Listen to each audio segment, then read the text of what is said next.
Hey besties, I'm Jet. And I'm Victoria, and welcome to the Book Besteas Podcast, where the books are good, the takes are honest, and the tea is always hot. Yeah! Jet, what are you Fourth drinking? Episode. Green tea. Need me some caffeine. What are you drinking? Orange and spice, because we're about to get into some spicy debates about what's to come. Is that green tea? Is that no, green tea actually, too? Or like... I don't know what the base is. You know, you keep asking these questions, and they're really great questions, and I just don't know. I pick up a tea base on packaging. Oh, so, I need to hoard your like tea collection because I definitely feel like you have like some good options there. I have like basic ones. Basic because it seems like you make your own from scratch. I'm usually just using a tea bag. No, mine's a tea bag too, but it's just like a literally plain like green tea or peppermint chamomile. Like there's no mix of anything. Well, I could introduce you to my Bigelow collection. But anyway. I love that. Okay, so we are finally done with the first 3 books of the Empyrean series by Rebecca Yarros, but we are not moving on just yet. Today we are talking about the first 3 books, theories, and wish lists for book 4, and we would also be talking about all of what we know about book 4 and the much anticipated adaptation of Fourth Wing. Yeah. Fandom, let's go! So, if you have not read Fourth Wing, or Iron Flame, or Onyx Storm yet, this episode is not for you. But that doesn't mean you should just go away. You need to save this, and then read those books, and come back. We and the tea will be waiting for you. And in the meantime, you could go to our first 3 episodes and listen, depending on where you're at in the series. Okay, so now it's full-on spoiler, so Woo! Ready? Yeah. We're ready. Let's start with theories. And this is a lot. There's a lot of theories that we personally think is sort of like there. And then we also like saw some of like the fan theories too that we want to talk about today as well. Tell me, Victoria, like what is one of the theories that like just at the top of your head you could think of right now? Ooh, okay. One is that Eric has a second signet, Dane has a second signet, and that the marked ones, or at least Xaden, might have a third signet. Okay, wow. Okay, we unpacked the second signet for the other writers that has the rebellion mark, but we don't know about Bodhi's second signet. Oh, that's true. Yes, and I feel like that is such an important thing to unpack here, especially because we know of his first signet that is sort of not really helping out in, you know, these battles. His first signet is a counterpart of whatever signet the other person wields, right? Yes. But it doesn't really work with Venon's. So then, like, what is Bodhi's part in all of this? And we also know that in Onyx Storm, Violet did ask Bodhi about his second signet, and he implied, I don't have one, just like Xaden. He's hiding something. He is hiding something, because I feel like Bodhi knows, right, what Xaden's second signet is, or that he at least knows. Of course. Yeah. I think all the marked ones know. Yes, but like, is he more of like, was he really hiding it, or was he really just protecting Violet's memory in a sense of like, because like when he said like just like Xaden did, like is it just like Xaden and wink, or you know what I mean? Or is it just like, because like I imagine it to be like that, you know, like when he said just like Xaden did, Xaden, it's like just like Xaden, it is a secret, or like what if it's even like or like what if it's like just like one of Xaden's signet. Like they have the same? We haven't. I mean, Xaden is Venom now. I mean, we know that if you become Venom, there's another one who manifests your signet. Rider that has to. Right. And we thought it was the first year kid with the shadows, but technically Xaden has 2. So maybe both need to be replaced too by a rider. Yes. Can someone who's already developed signets like Bodhi, because he's graduated already? Right? He's graduated. No. He hasn't, right? Bodhi. Oh, Bodhi is Imogen's year. Yes, Bodhi's image Oh, is okay, here. so there he's about to Yes. graduate. So I guess there still is potential for him to develop a second signet then. Yes. Okay, Maybe it's okay. still new. No, Absolutely. complete, maybe not a complete, but like slight rabbit hole here. It feels like, because they were saying that you cannot become an official writer without graduating from the school. So it seems like to me there's some sort of like at least magical or slightly magical relationship between being a writer and this graduating from this school. Like there's some sort of like leveling up, if you will, that comes with it. And so maybe that also then limits, you cannot get another signet until you graduate, and then after that you're cut off. Or maybe it's that there's some sort of arrangement or agreement between the Empyrean and the school that relates to dragons and their riders. Wait, but we see Liam already have that second signet, right? As well. So you can develop it while still being... Oh yeah, the opposite, sorry. What I mean is that you can only develop the signets while you're still a student. And then after you graduate... While you're still a student. Yeah, right. Then after you graduate, it's done. Like you could further, hone it, but you can't develop another one. Yeah, that could be too.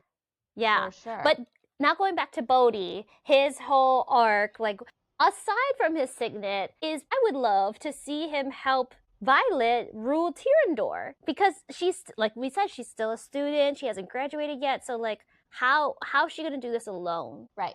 And I assume that, obviously we have 2 books already with Violet being second years, right? So I think it's about time that for the 4th book, we kind of see them progress. And so that means Imogen and Bodhi are now graduating, and even Dane, right, is graduating, and then we see them as 3rd years. So I feel like it would be very, helpful that at least maybe Bodhi is helping Violet. That is if he is not the one who turned Venom. Oh, okay, so leading into that, I think... Wait, actually, you go first. Who do you think turned Venom? God, I have like multiple guesses.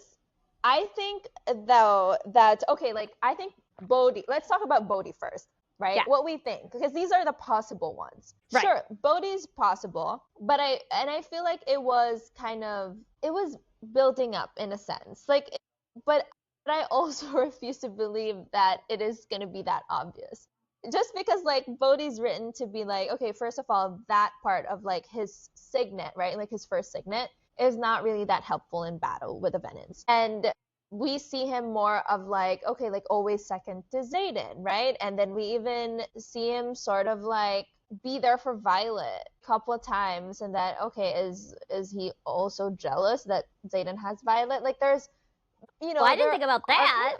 Yeah, but there are kind of hints like that does he feel like he's not enough? So does he feel like he needs to draw from the earth? But the thing is even if he can have an amount of power to source from, it doesn't change the fact that his signet is to counter. So how is that even gonna help him regardless, right? Regardless if he does actually become Venom, it doesn't change the fact that that is his signet, right? So yeah, I don't think it's, personally, now that I think about it, because he is the obvious choice, I don't think it's him. Thoughts? Also agree. I don't think it's him. I would love for him to have a completely different arc as a writer, but I think that it could be Garrick. Agree. He's one of the possible ones. But going back to maybe he Bodhi, right? Can you imagine if actually Bodhi manifested Xaden's second signet and be the counterpart of Xaden, right, for Dragon Riders, and then Bodhi helps Violet? Can you imagine Xaden being so mad? Mad? Why would he be mad? He loves Violet. She needs help. I don't think I can't not see him mad. I know, but we know, right, from Rebecca that this book 4 is Xaden's villain era. Oh, sure. Yeah. Yes, and I think that somehow it's gonna be a thing that I think Bodhi's gonna be with Violet's side, at Violet's side. At Violet's side. Yes. Yeah. I'm not saying something's gonna. I think they would develop something, but more of a very deep special her and friendship. Liam.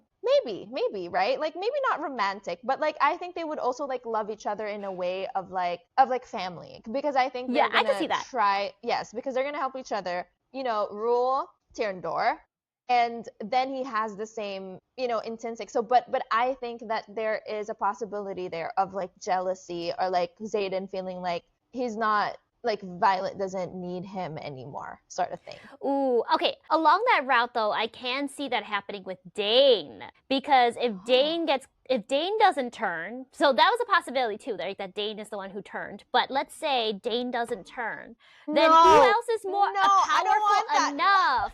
Who else is more powerful than Xaden? I mean, not more powerful. Who is second powerful to Xaden is seemingly going to be Dane, because, like we were talking about in the last episode, Sloane's like, where is all this power coming from? So Dane, Xaden showdown, and also Dane was originally like somewhat of a love interest of Violet. So now will he try to potentially rekindle it when he finds out that Xaden is Venom?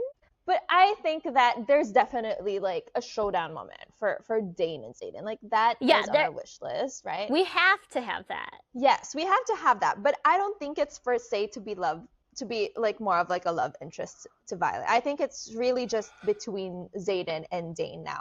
Because I think that after graduating, and he was wing leader, and I think he's gonna have like now more of like a different position that, yeah, like I don't know, maybe like I could see Dane become just like a commander, whatever, or like a general at some point, right? So I feel like that is his line. And then also like I feel like we've already wrapped up that relationship possibility between Violet and Dane. Like I don't think it's ever gonna happen. I think Xaden knows that like it's not gonna happen. I'm like, come on, like I have hopes for Dane and Sloane. So I think okay, fine. I won't shatter your Dane arc, Dane love interest dreams with Sloane for sure. Sloane.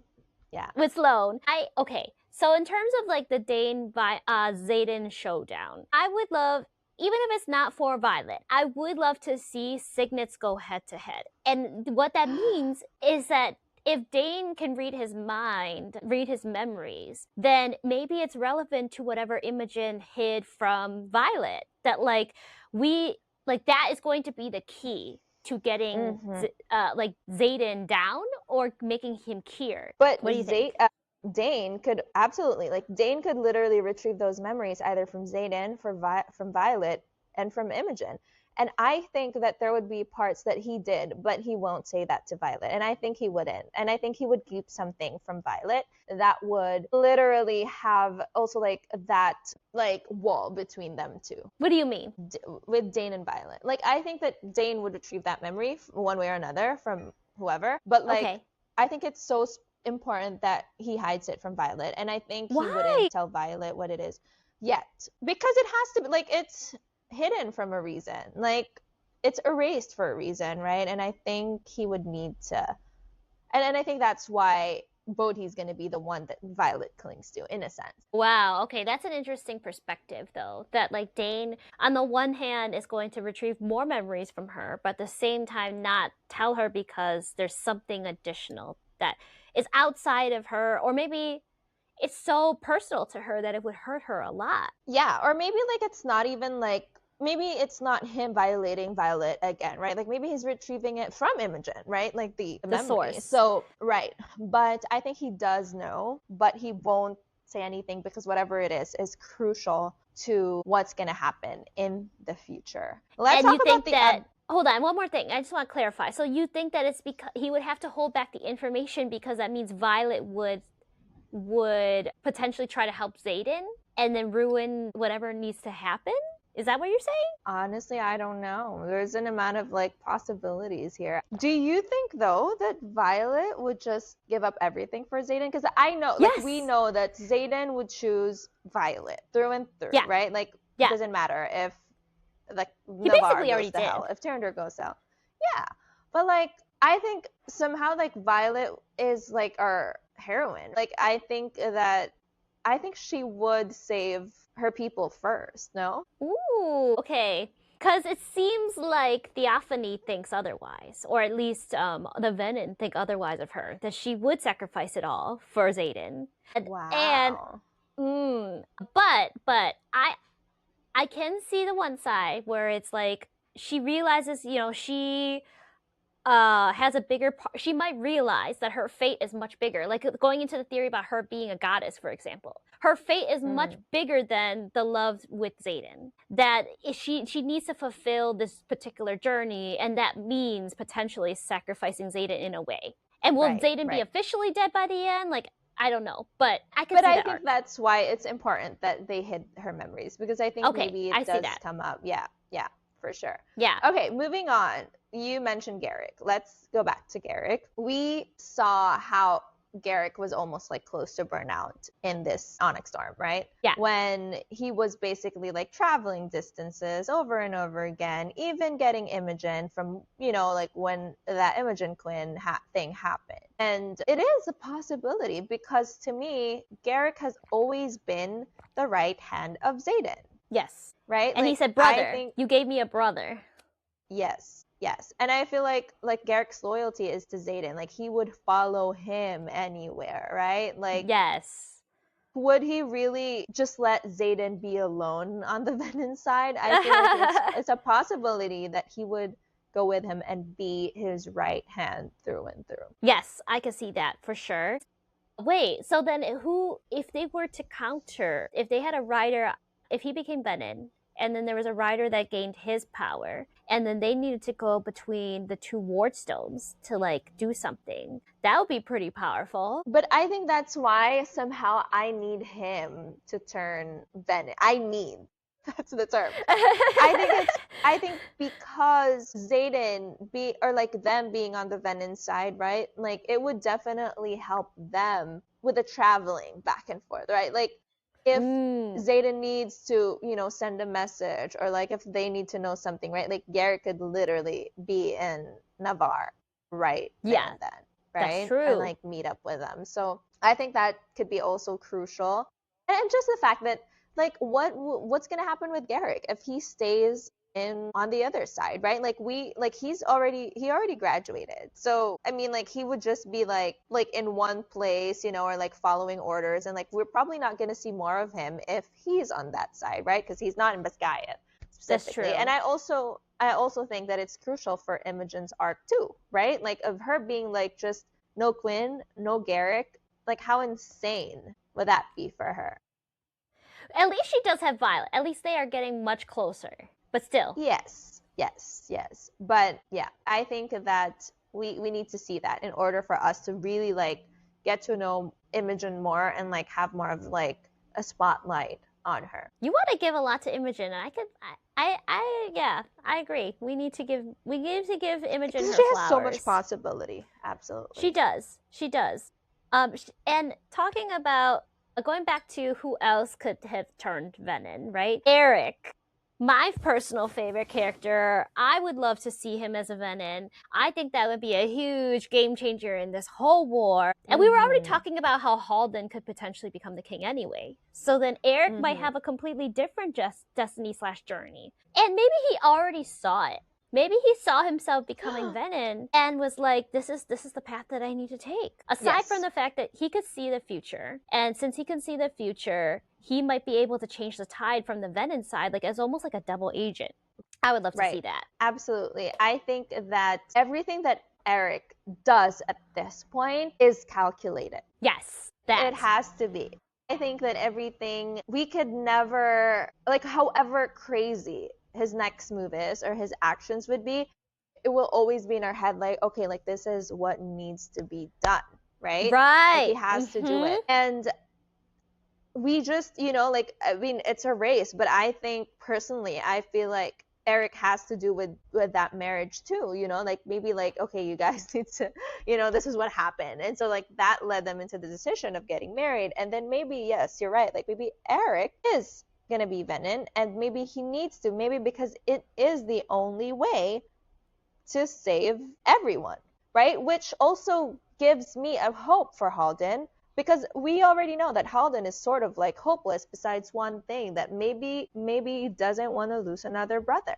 Maybe, maybe Halden would have his arc into like being one of the good guys, because obviously we know that the current king would probably do anything to win this battle with the Venons, right? But now Eric being on the other side, maybe Halden would have a soft spot for the Venons, and you know, being that character who changes everything. So yeah, I could see that. Definitely see that happening. Yeah. And I think Halden too, like we never actually see him as a bad, morally bad person per se. Yes, he sleeps around, he's a player, but he's not, he hasn't actually done something that is, he's not a traitor, basically. Right. So he's not a traitor, he loves his brother. And then now going back to Catriona and like the possibilities of her, you know, being a potential couple with Halden, or like someone of power to like strike political ties that are needed. Because on the one hand, you have like the power side of like the battles between the Wyvern and Venom versus the Dragon and Riders. But on the other hand, you also need peace talks. And who's going to handle those things, right? So what do you think on the peace talk side? All for it. Well, I am all for it. When you said Halden and Catriona, like I think that's like one of my wish lists for Catriona to be with.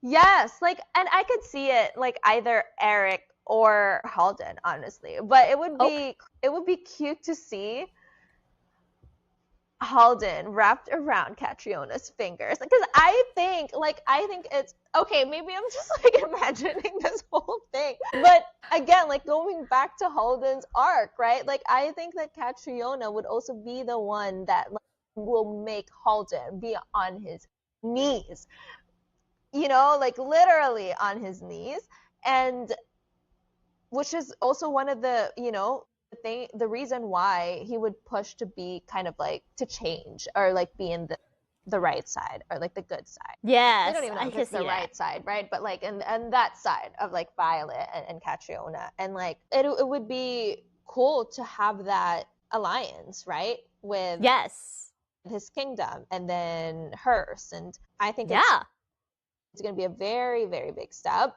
Eric and Catriona is also, you know, a good possibility. Like, sure, why not? But I think they could just be, I mean, Eric is a standalone, you know, like I don't think he needs someone to be, because like he's already sort of like perfect in a sense, right? Like he doesn't have much arc. Like, yes, we want more of Eric in a sense because there's more future, right? For him, but he doesn't have that, like he doesn't need to transform in a sense that like Halden does, right? Right. So I think so I would say more Halden than Eric. I can see that too. So we haven't seen her sister for a very long time, and technically her sister's also heir to a throne too. Could you see her sister with Halden? I just haven't seen much of her sister yet. That's true. Yeah. And it could be interesting because we never saw Brennan until the end of book 1, right? When he was finally like, he's alive. So maybe her sister could also be another one of those potential like game changers or like additional characters that we didn't see coming. And then suddenly, because what exactly is she doing right now? Amidst all of this, where is she? Is she at the front lines? I think she is. Probably. I think she is. Yeah, I think she's leading, the Griffin Riders and stuff. Yeah. Which brings me to the fact that Mira disappeared for a while, but then she had this whole arc with the grandma coming back with information that was crucial to Violet's whole arc. So maybe maybe Catriona's sister will have a similar thing where like she's gone for a while, but she's actually up to something that we just don't know. Absolutely. I have to agree. Going into like the next theory of who the brother is. Sorry about that. We also have heard from, you know, like fans that Riddick is a possibility. Sure. Yeah. I mean, but like we talked about in the last episode, we could also see him potentially getting killed. He could be the one that dies, the beloved character who dies. Which, if you had to pick between the two, if obviously someone needs to die, someone needs to become Venom. If you had to pick, would it be Riddick for either of those things? I mean, like, I'm okay. I feel like the listeners would kill me for this. What? I would rather Riddick die than become Venom. Me too. At least we'll fall in. We'll sink in that boat together. You could come at us, fandom. We said it. Oh God, this is bad. I don't know. So he dies. Okay, He dies, he's not He venom, at least in dies. our version of the story. Yeah, I think it's a possibility. I mean, like, I don't see much of like, I don't know. I really don't know. I really don't know. I can't just wrap my head around this like whole Riddick thing, because like there's also that part of like Onyx Storm, right? That Violet thought that he got stabbed or something, and then all of a sudden, like she saw blood, but there's like Riddick is Oh yeah, safe. yeah. It's like kind of weird. Yeah, or like there's a lot of moments that Riddick is kind of like dodging the bullets and like, right? Like Yeah. insanely, yeah. Yeah, which goes to one of your theories, which is that maybe he is Zanal, right? Or like the god of luck. Like it's a possibility, right? Like and we've seen that like with like there are also theories, right? That maybe some of like the characters that we come to know are somewhat connected to like the gods and goddesses. Yes. Malik and Zanal and who else? Dune, right? Dune. I don't even know. Or Dun. Yeah. Dun. Yeah. Whatever. You guys know. Yeah, you know what we're talking about.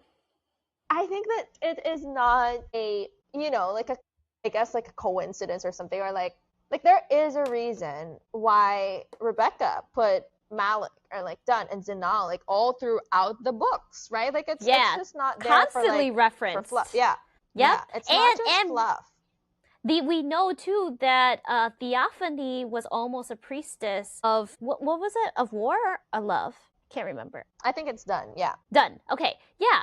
And so it's Dun, right? Yeah. I think so. So it's relevant. Like basically these gods are like active. They're not passive. They're almost in a sense characters in and of themselves. Even if the Iron Squad or some members are not like physical manifestations of the gods, they still have some sort of influence.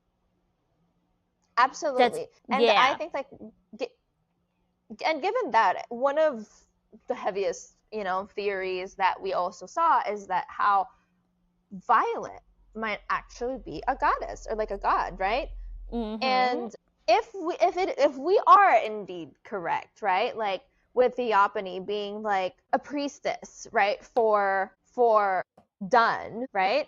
Yeah. And we know that Dun is the god of war. So like, does that mean that maybe Violet is? Right. Because like, why is she so obsessed with Violet? Yep. Why is she so obsessed with Violet? One. Why? And also, the priestess who she met that was Violet was trying to save in that last battle was like, oh, you know, she knows something. And she was the one that was at the wedding that Violet had to forget. So it seems like there's some sort of fate between or related to Dun for Violet. Right. Like maybe it's Xaden or something, but there is a reason why she is so interested, right, in Violet specifically. Yep. And then there's also, we cannot forget that part of Taryn when he said, I know exactly who and what you are. Mm-hmm. Violet Sorrengail, right? So which like there's brings that us like, okay, to the fact that the Empyrean seems to have a lot of power. So it's almost like, who balances the Empyrean, right? We think it's riders, but it's not, because riders would die with their dragon. And then we think maybe it's the gods.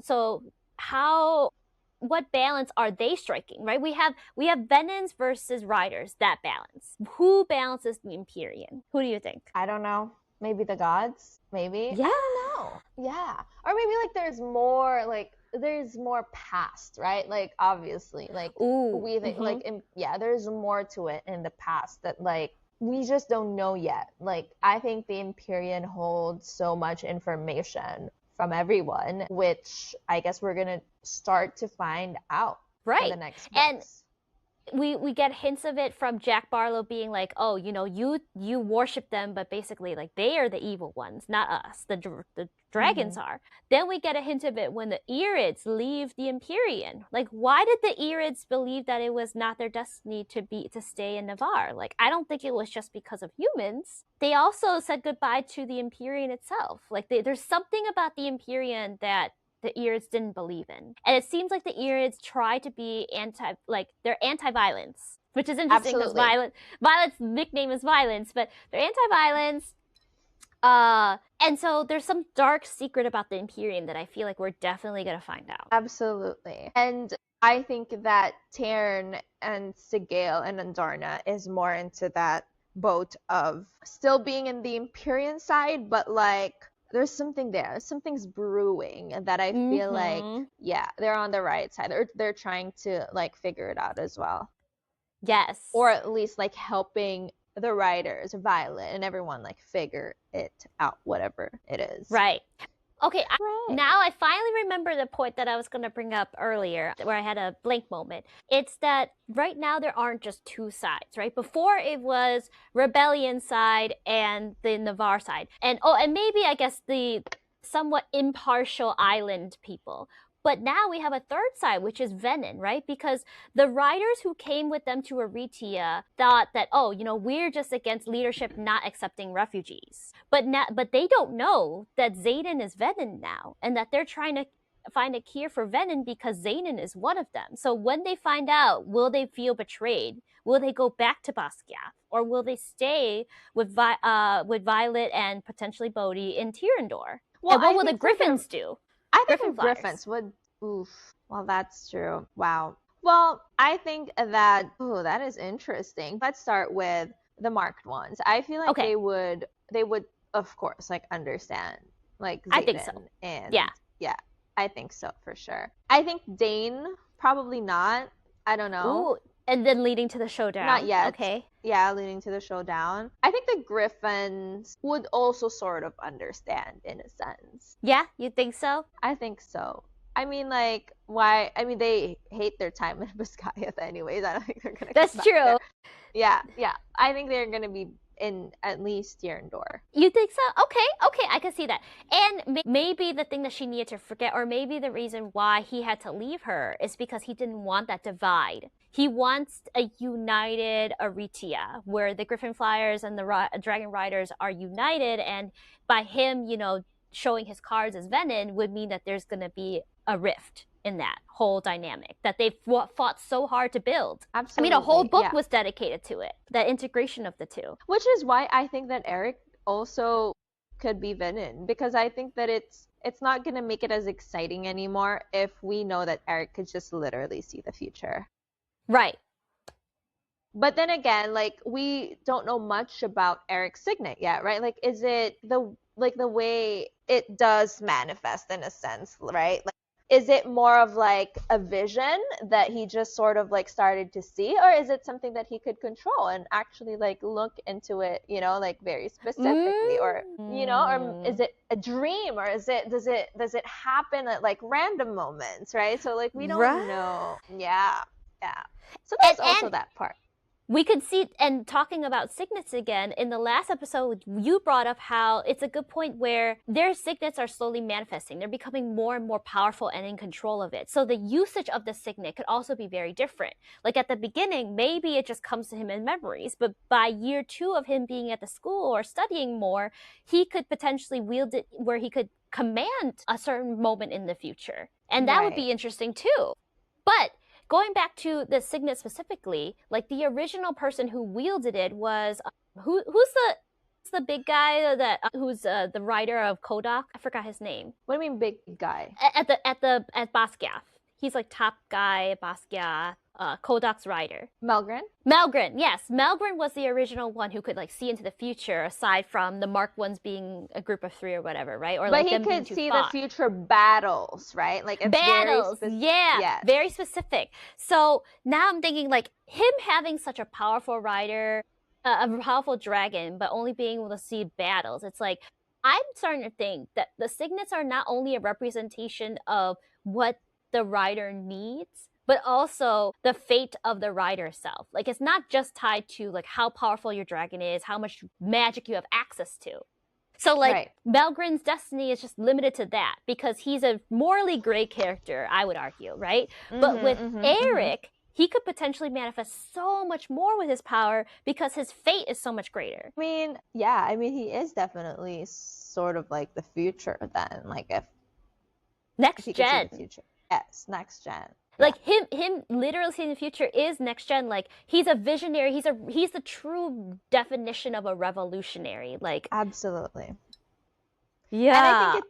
And I think it does match the fact of like some of them in theory, right? Like might be representing the past, which is the gods, right? And the goddess. Yes. Yeah. So I think that it is very much like, okay, it does make sense that we have people from the past, but we also have a representation of the future, which is yeah. And then there's this other floating theory going around that like yes, there's the 7 dragons that might be the breeds that might be the first 7, but the first 7 might have also been gods, or the first 7 might have been them, like these main characters that we're talking about right now, that have just like reincarnated or come back, you know, for their destiny to happen again. What do you think about that? Yes, because there's also that part of like the Cygnus, right? Being manifested, like specifically at this moment when the Venon's threat is back. Like we know that the last time that a shadow wielder and a lightning wielder both were manifested, or like were both present and alive at the same time during Venon's threat before, right? Like so then it does, so like then Violet and Xaden existing now is sort of like, you know, destined to happen also at the same time. Yeah. Crazy, which leads though. me to another wish list item, a Xaden Violet showdown. I want it. I crave it even more than a Dane Xaden showdown. Crave the Dane Xaden showdown more. Of course you do. I just don't know how, like, what could happen. And I don't know, like, I feel like it's hard to, like, imagine that because, like, in a sense of, like, who's going to win between them because I love them both. And what is winning? Like, what is the definition of winning that? Because if someone dies, do they really win because they love each other? Someone's going to die, but I think it would even be, like, over before we know it. I feel like that's when we're going to see tension between Violet and Xaden. It's, like, really, again. Like, I think Let's so. not bring back a book to like back and forth. I don't think it's that. I feel okay. No, but I feel like this is more like mature tension. That's good. Gonna happen. Let's not go backward. Let's go forward. Okay. Yes. I can see that. I think it's going to be more mature, and I feel like Violet doesn't really have a choice. I mean, she is the Duchess of Tyrandor at this point. It's like it would be insane to see like her being immature again. But the Xaden and Violet showdown could be interesting, but we also know that Xaden would not do anything to harm Violet. Evil era. I mean, still, like he would die for Violet. Well, maybe they would die. Maybe he would kill her and then kill himself after that. That may be, but isn't it like a thing that like if one of them dies, then both dies, kind of? Well, because of the mating bond. The bond, yeah. Given to like that next theory. That.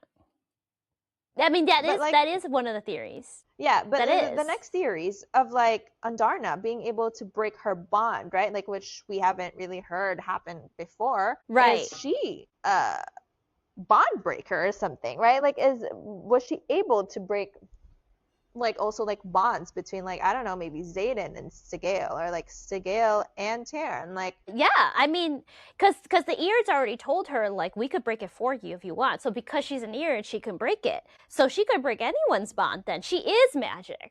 That's the wild part about Andarna. Yeah, like other dragons need to pull from wherever they can with the magic, but she is it. And I think maybe that's why the Venons are so obsessed with Andarna, or like having an Eared, because I think she is like an unlimited source of power, right? Absolutely. Because obviously like when they draw from the earth, like it turns gray. Yeah, that's it. Then they're gonna run out of earth, but with an Eared. Exactly. Yeah, and it just makes sense that she's also like described to be like this golden, but like obviously like she is Eared, so she does change colors and stuff like that, but yeah, like she is definitely an unlimited source of power for them, which is why they want her. And the combination of when she comes back officially, right? The combination of Andarna and Violet having unlimited power, but also being able to pull power from the sky, like, and because we find out that it's not just lightning, like she can pull power from basically anywhere, and she, in a way, like,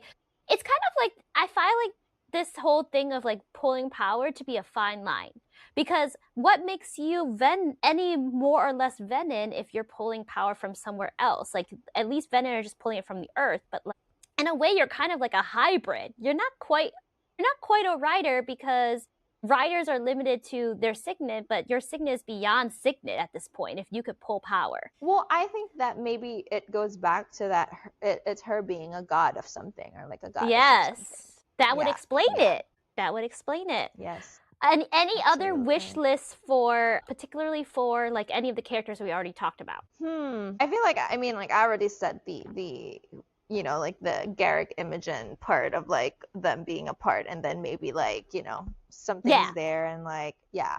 Who else? I mean, okay, let's talk about Justinia for a sec, because I think that Ooh, she is okay. also someone that we haven't really talked about, you know, more and more about. Like, also, like, we know that there's something going on with her and Sawyer, right? And we have to talk about Sawyer But too. yes, but Justinia is such like a key player on this, right? Like, she is basically the only one that we see that like we're getting help from, and from the scribe quadrant, Scribe side. right? Like, yep. exactly. Like, this girl has done so much for us. Under Or the another character- underrated queen like Imogen. Absolutely. But I think that also, like, every single time, like, she is also the teller sort of this, you know, story in a sense, right? I mean, she is the one who recorded everything, she wrote everything. And we also see, like, this breaks me whenever we see that part of like the correspondence between Xaden and Violet, when it's like, what do you mean? Or are they dead? Like, are they like, what? And I think maybe like, yes. And I think we could agree that we're probably not gonna die. Like, come on. Like, not die. Yeah. But I think at this point, that is what I'm convinced to believe in, is that maybe they are really like gods and goddesses. Yep, like, and Justinia's telling the story. Yeah, and I think that they would go back into being that after, or like something, you know, and that, I mean, that's how I want, you know, to see the world of basically this continent, of like, you know, they become gods and goddesses, and then there's a new future, right? Like, there's new kings and queens, and you know, maybe, I mean, in a world of this. I mean, we are talking wish list, so. Yeah, it's a wish list, right? Like, I want them to be gods and goddesses. I want Halden and Eric, whoever, and Catriona become the leaders. I want Dane to be the new general or something, you know? And like, I want to see all the others like have their own, you know, maybe Bodhi is gonna end up like really being the Duke of Tyrrendor, right? And this is like, I think they're gonna go on like they're gonna have like a spot specifically for them. Like, Rhiannon might also be one of like, you know, in leadership in terms of, or maybe like a professor in the future, you know. I want to see that. Imogen is also like, could be a professor. Oh yeah, I mean, she's great at teaching Violet. She's great at teaching. Yes. And what I'm hearing as like a trend in everything that you're saying in your wish list is that we want change across the board. Not just in terms of like kings and queens, but also I want more change at Basquiat. Like, we want different professors. We want the leadership of Basquiat to do the right thing, to step up when and say no to leadership if they're using them just as weapons to prevent refugees from coming in. We want Tyrrendor to be a place where refugees can find refuge. We want more cohesion between the Griffin Flyers and the Dragon Riders. And all of that can happen and then still give Xaden and Violet their happy ending of like peace. Because they had so much longing when they went to the beach, and then he was just looking out, and it was like, for us normal mortals, right? Like, or like just humans, it's such a mundane thing. But the fact that they were locked up in that college for so many years, and then being in war and battle, like, it says something when they just want calm and peace and the simple things in life. Can they just have that? Absolutely. And I think it's going to have like so much room for like, you know, a next gen story in this universe, because I definitely think that there is a possibility for this to be like more of like a multi-world or like multi-series in one universe kind of thing. Yes. You know, in a sense, or like maybe a different part of it or side of it that we get to see, or maybe the next generation. Like, it was, I don't know if and you haven't seen this, but one of like my favorite series, right, like the Vampire Diaries, and then with the whole like universe of that, like having like the originals and then having legacies, which is like the next generation. But even in legacies, like this, like people from the Vampire Diaries and the originals are still being talked about in a sense, and that sometimes they even do cameos. So I feel like there's that also, like part of like, like them not being forgotten, right? Like they would still be there in a sense, but we want like to see the future of like, maybe the next generation of like dragon riders come for like the next series or something. Absolutely. And by that time, the whole dynamic will be shifted. So by that time, Griffin Flyers and Dragon Riders will be considered equals, and people between the quadrants of the school should also be considered equals. Just going back to Jacinia, right? Like she played a huge role in all of this, and I think scribes are highly underrated in this whole series, and I think that's important to give them their moment to shine. Maybe even like I could even see a spin-off with Jacinia and the scribes, them finding out the real history, writing the new history. And we also had 2 love interests for Jacinia, Liam and then Sawyer. Now talking about Sawyer, because we have to give Sawyer his flowers. It was a miss when I did not mention him in the last episode, but basically is that I think he's a sign of hope for me. Because on the one hand, like they've always framed riders as just weapons. You're only as good as your signet or your dragon, right? But what he shows is that you can still have a quote unquote weakness. Like obviously, Violet was considered weak, but she wasn't like explicitly like weak in the sense of not losing a leg like Sawyer, right?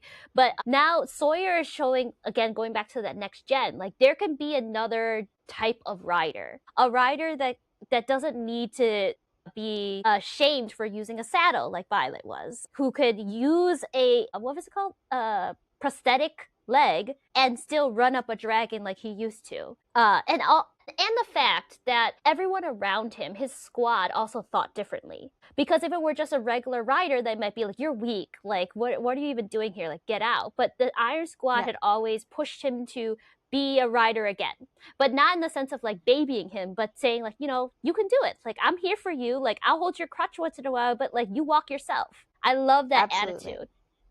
I guess like I didn't really like I mean I did feel bad for Sawyer for sure. I am just like curious on like how it's gonna be like more in the next books of like what is his role in like the future. Yes, and a term that I brought up in another episode about hidden superpower, that like what you think is your weakness may actually be one of your strengths. Just like how I was saying, certain riders have a fate that they need to fulfill, and therefore their signet aligns with that. Maybe because Baby is now has a prosthetic leg, there's something additional he could be able to do that other riders can't, and that's going to be his hidden strength, like his hidden superpower that we're going to find out later on. I would love that arc for him. Wow. Yeah, that's very, very interesting.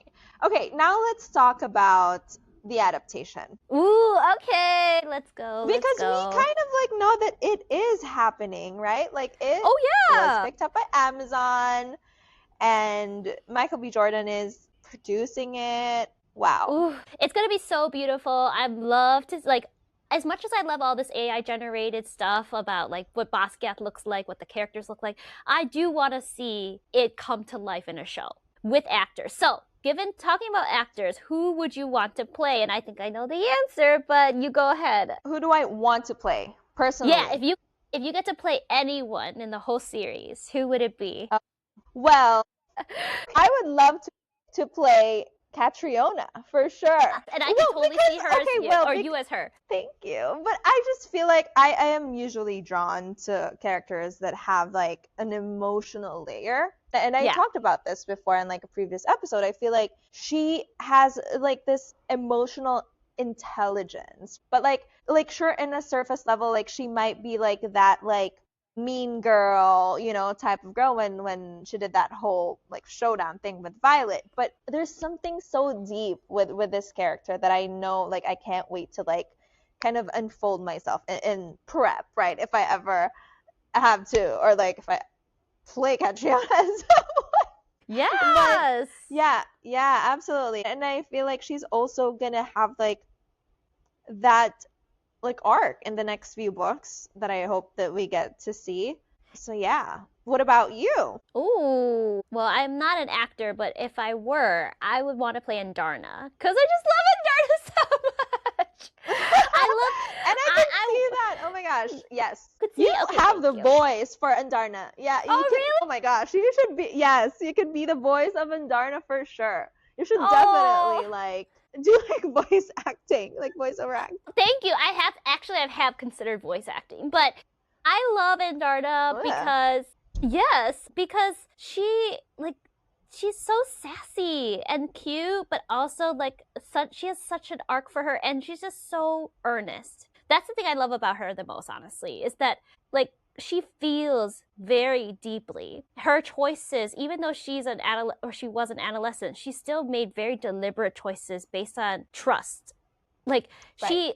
I do believe that the whole scene with Threshing was not necessarily a test per se for Violet, but like it showed Andarna like this is what love is, and she loves me. And so then That's really sweet. and then she fell in love with her, and I'm just my heart aches every time I think of Andarna. So to be able to live her through a character on a show and then like be a part of her journey so intimately would be beautiful for me.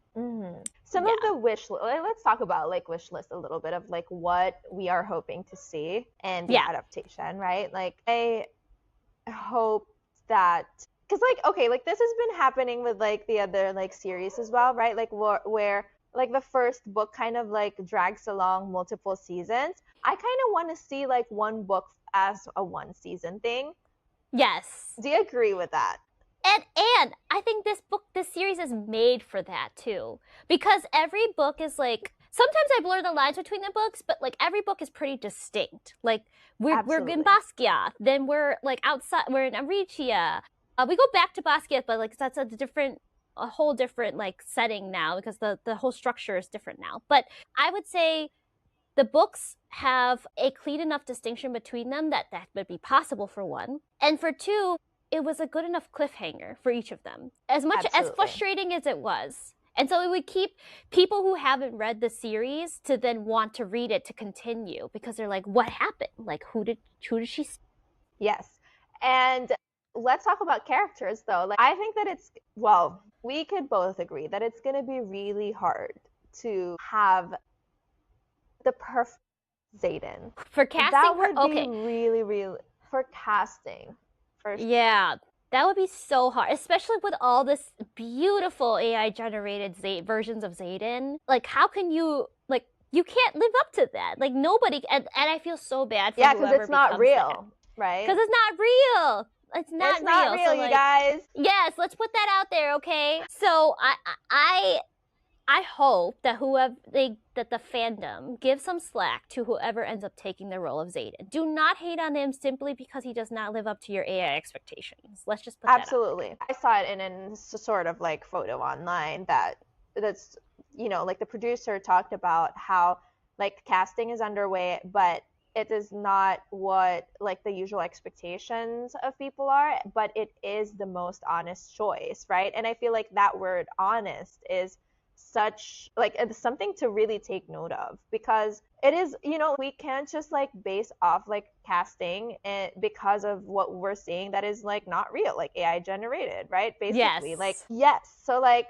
I am curious though. I mean, we haven't really heard anything. There are multiple like hints, here and there, but we still don't know. We don't know. We don't know. But I hope that I personally want to see fresh faces. Fresh faces, at least for the mains, for Xaden and Violet.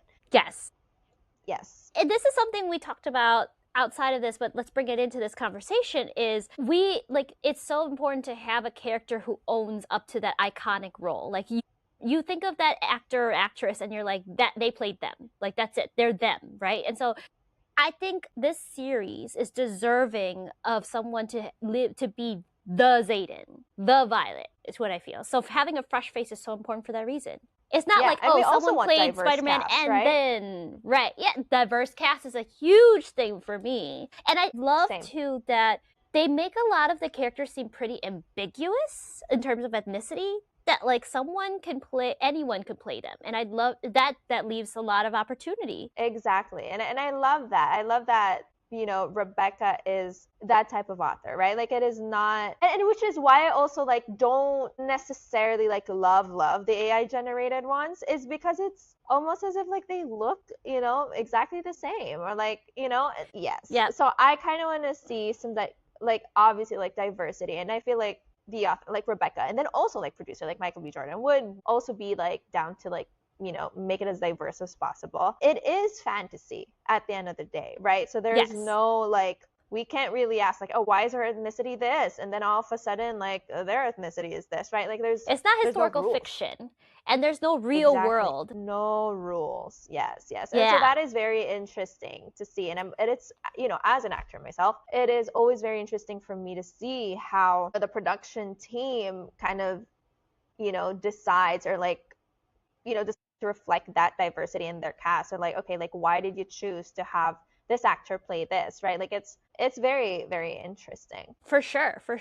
And I think I want to talk about this in like another episode, like a one-off episode of our podcast, but like talking about diversity in shows, it's like we also want more diversity in books too, because as we're seeing, a lot of books become adaptations into shows, and that's where more mainstream visibility we get for minorities. Like, at what point are we going to say we can't just rely on Asian American authors to give us Asian American roles in shows, like the adaptations of shows, or like in books even? Let's cheers to hoping. Let's cheers to hoping. Yeah. I mean, we definitely know some authors who have really, you know, really opened that door for us, absolutely, and we love that they did. Well, let's get into like this segment of like fun. Okay. Ooh, all right. I'm down for fun. Bit. Okay.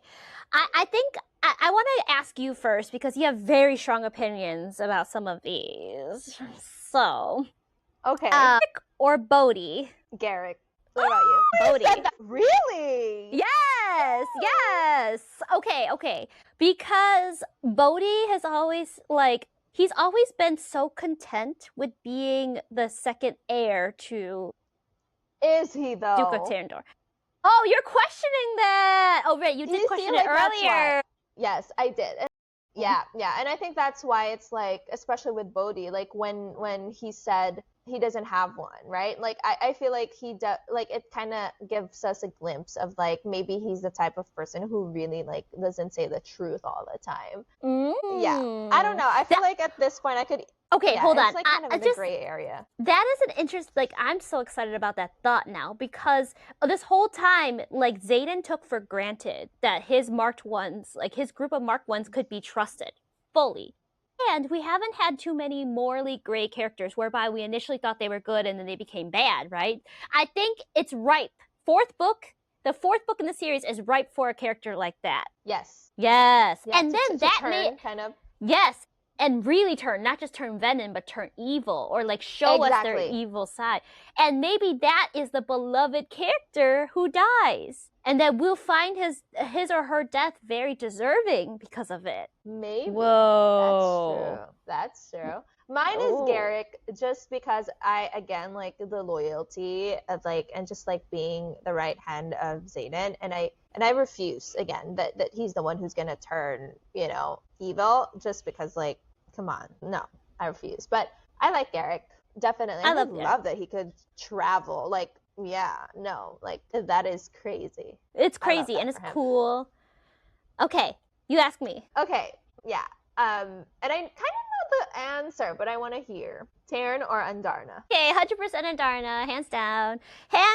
But I will give Taryn his flowers, because he has always been able to push Violet to be her best self. Like, And he's always, no matter how much pride he has in his lineage, being one of the second strongest dragon ever, he still is willing to bend his leg for her. He's still willing to wear a saddle for her, to carry Andarna for her. And the fact that he is basically Andarna's caretaker this whole time, but then still has so much humor. I love Taryn, but Andarna all the way. Like, she's my sweetheart. She's my adorbs. Oh my gosh, I just had a thought. Okay, yes, what thought? Oh my god, because I was gonna say like Taryn is old. I mean, like Taryn is. I would choose Taryn over Andarna. I could see that coming. I could. But oh my gosh, what if the character that's gonna die is not human? So you're saying Taryn might die? What if Taryn dies? Or like one of the dragon dies. Oh my gosh. God. Okay, I don't think it'd be Andarna because she has too much character arc left. But absolutely. But Taryn... but like that's the thing, right? Like Taryn could, because technically Andarna could be back and like Taryn is not needed anymore or something. I don't know. Right.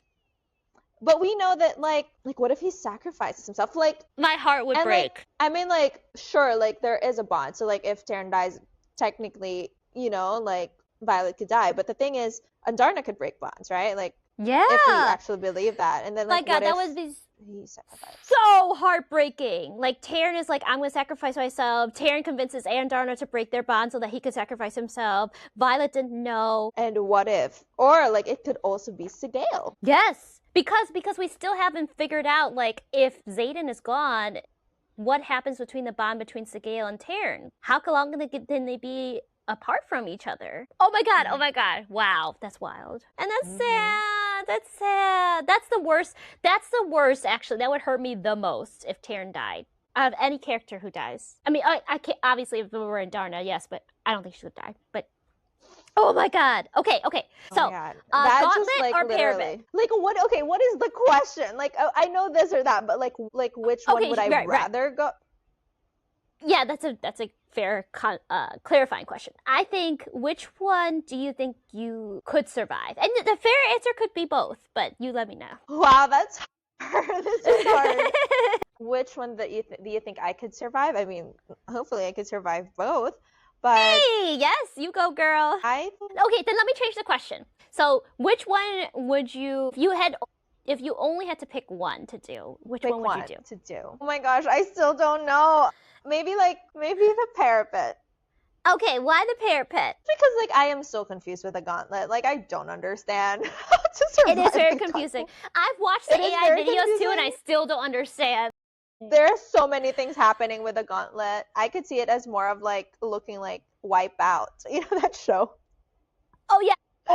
Or an American Ninja Warrior, like yeah, except without all the cushions and the safety nets. Absolutely. So I think I'm just gonna cross the parapet and like crawl my way through the parapet and like call it a day. Yeah. Okay. You? Okay. Same. I'd choose parapet. Even though I have a freaking like I'm scared of heights, but I would still choose parapet because I could like literally just grab to it the whole time and like crawl my way across. Like I would do that. Yeah, I will crawl. Yes. I mean, I'll do both if it means I get Xaden. I mean, you actually kind of have to do parapet like multiple times in your life because he's always on some sort of parapet like thing where you have to get to him because he's brooding there. True. Man thinks he could fly. I mean, he has his shadows. That's true. So his shadows could always save maybe him that's his third signet if he has one, that he can fly. No. That's why he's always on some sort of parapet like thing. But I think it defeats the purpose of having a dragon. That's true. Well, no, but the dragon gives you... Oh, but I guess he doesn't need the dragon anymore then if he could get power from the earth. Whoa! Is Sigale's arc over? Oh, that's what I'm saying. Like, what if like, he could ride Wyvern? Yeah. Oh my god! Yeah. Wow. That's what I'm saying. Okay. Like, I think it could... the one who dies could be either Sigale or Taryn or both of them or something. I don't know. Anyways, let's move on. Rhiannon or Jesinia? That's a really hard one. I'm gonna start then. I'm Jesinia. I don't know. I just never really had like a thing for Rhiannon. I don't know. Like I already knew your answer. She is a good friend. Yeah, she is a good friend. But I think it's because it's obvious that she is the one literally right next to Violet, right? But I think Jesinia is that quiet but also like most effective friend. Like yes, like she is far, but she's doing what she can on where she's at. Yeah. So in a sense, like yeah, I think she's even like wow, like insanely like because like Rhiannon, like she's strong, she's powerful, right? Like, but Jasenia, like she's risking it all, like, and she doesn't even have powers. Like she doesn't like how could she ever protect herself, right? But she's risking it all. So I'm gonna Jasenia. Okay, I was leaning Rhiannon, but after you made that case, I am pretty convinced, and I'm going to say Justinian too. You convinced me, 100%. For that, yeah. 100%. Okay, and I knew you were going to say Rhiannon, so I had to convince you. Okay, now, do you think you could mount a dragon? And you have to say yes or no right away. Mount a dragon. Survive the parapet. Have you met me? Have you met me? I'm just kidding. Yes, I believe you, girl. I believe you. Survive the gauntlet. Yes. Beat Violet in a duel. If she doesn't poison me, yes.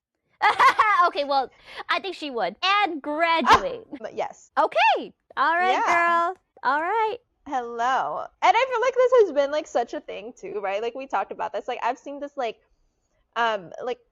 in social media, we saw this like, would a dragon choose you, right? Yeah, and it's like you gotta live up to that expectation. And I'm like, that's why I'm like, have you met me? I'm just kidding. Okay, so then let me just throw another question out there. If you could pick a dragon. What? If you could pick a dragon. Yeah.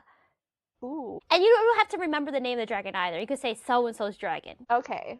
Well, I think I would choose Dane's dragon. Ooh, okay.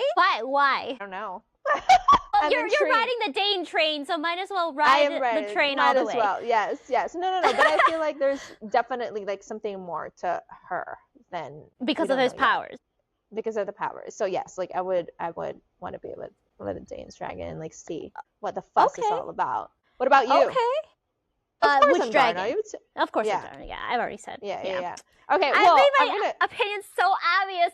Okay. Well, I'm gonna ask you back. Okay. Do you think you can mount a dragon? Yes. Survive the parapet? No. No. Really? No. Survive the gauntlet? No. How could you say you can mount a dragon if you haven't even survived all of this? No, because it's so I feel like it's so unfair. Because a dragon is a living being. Like Taryn is willing to bend a leg for her, willing to like wear a saddle for her. Like if I met a dragon, like we would be destined for each other and we would like work out like again that hidden weakness thing. But anyway, I digress. Keep going. Do you think you could beat Violet in a duel? Yes. Do you think you could even beat with the me poison in a duel? No. No. That is so funny. Do you think you can graduate? No, because I can't pass the parapet or the gauntlet. But if there is that new leadership or that new era gen that we're talking about, they might remove those barriers, and then I could graduate. Okay. Yeah. I am hoping that you can graduate. I want you to graduate. I want to graduate too. Do you think that you could be a duchess or a queen? No. What is your role? Like, what do you want for your role to be? Like, do you want to be a scribe? Like, do you want to be in the healers? So I'm curious. Ooh, I would want to be a healer. If I were not a writer, I would want to be a healer. Yeah. Wow. I feel like Nolan's arc could have been totally different. Like the fact that he was so close to Violet, he was healing Violet, like the fact that he's trying to find a cure. There's like so much more power I think that healers have that we're underestimating. Like just how I said there could be like a whole scribe spin-off of the series, there could be a whole healer spin-off of the series. Okay, so you want to be a healer. Yeah, wow. I would. Okay, so what do you think of me? Like which quadrant? Rider. 100% rider. Really? You're so fiery. No. Yeah, you're so I fiery. Can describe? I mean, you could, but I'm just saying, like, which would be your top quadrant? I would feel like a rider. And then you also have this really strong sense of, like, you know, fate and, like, taking control. And then the fact that you are so certain, like, I'm gonna pass the parapet, I'm gonna pass the gauntlet, like, no doubt. Like, that's the type of like courageousness that you would need to be a rider on top of like the physical demands. I mean, the secret is really just like seeing Zayden at the end of it all. Of course. Or Dane. It's Or like, I have to cross the parapet, duh, or else like I wouldn't see Dane or Zayden and all that. But like, But I mean, Griffin, like, technically Catriona met Zayden a long time ago, and she's a Griffin flyer. We totally forgot to talk about that. Didn't at one point Taryn go, oh, she got rejected by a dragon, that's why she's a Griffin flyer? so yeah, I think they met at Bisgayeth, right? Right! So, like, first of all, why did Catriona they... get rejected by a dragon? But second of all, then maybe that's her real fate, is to be a Griffin flyer. But, okay, let's just throw that into the mix then. Instead of all, like, would you consider being a Griffin flyer? Would you consider being a Venin? Would you consider being a queen or duchess? Wait, okay, well, I want to be Catriona, and that's for a reason, because, like, I definitely am drawn to her character, right? Yes, like, her character. Yes. But what about her role to play in this world? Right. So you're asking, like, if I am actually, like, Catriona, like, which path would I take? Yeah. I think to be the queen. Queen, yes. not Crown Prince's wife. Like who? Like Halden's? Yeah. Isn't that, sure, I think that's but a like, thing, right? Yeah. Yeah, but I think because, like, Catriona, I think is not, like, you see, like, she is a very good, like, Griffin, you know, like, writer, but there's also more into the Griffins, right? Like, there is, like, her other friend, right? Yeah. And then she could also be, like, the leader of the Griffins. I think, like, Catriona would really do a great job with, like, you know, like, with the politics of it all. I think she has the capability and, like, that inner strength to be in the politics side, and it would be a game changer for them. Oh, for sure. Oh, wait, actually I need to clarify what I said before, because she could be queen both inheriting her throne or marrying Halden or Eric. So which throne do you think she'll take, or would you want to take? I think that she's gonna inherit her own throne and then get with Halden, and then kind of like have a peace treaty and like the alliance part of it. Okay, that's cool. That's cool. Like I think they will create that alliance, or it could also be like some sort of like a plot for them, right? Like that maybe they fall in love with each other, but then they to have like their own separate kingdoms that they need to like think of, and that could also be like another story. Hey, that could also be like another spin-off. Yes. That could be a whole other series too, because we still haven't figured out how other people lived in non-magic islands. Like, we visited, right? We see that there's like different structures based around like which god they worship, but like aside from that, like really there's still instability outside of the continent. And that's not because of Wavern. It's because of the structure of their, like, the hierarchy of their worlds, like, and the fact that they're just so dedicated to their god. Ooh, that would be exciting. That could be like a whole other series. And Catriona could be the lead of that. Oh, yes. Insane. Okay, well, this was fun. Oh my God. So fun. 4 episodes about the Empyrean. I feel like, yes, like there's even more to talk about, but we'll make room, you know? I mean, we know that 4th book is coming, and we're going to revisit all this. Don't you guys worry. Maybe dive into it deeper. We'll see in the future. But as we end the episodes of the Empyrean series, what is coming? Ooh, okay. Akatar, A Court of Thorns and Roses. Also, you guys, like, you could expect that the next episodes we're actually gonna be together. We're not gonna be in long distance mode anymore. So next week we'll be together. You're gonna see us in our place, and it's gonna be even better. And if you guys hear that, those are my dogs. I have 2 dogs, so they try their best to like be quiet. Yeah. And you're probably gonna see them when we do like the next episode. Yay! Okay, well, they're calling me now. So you guys, until then, we will brew the best teas for you. See you next week, besties.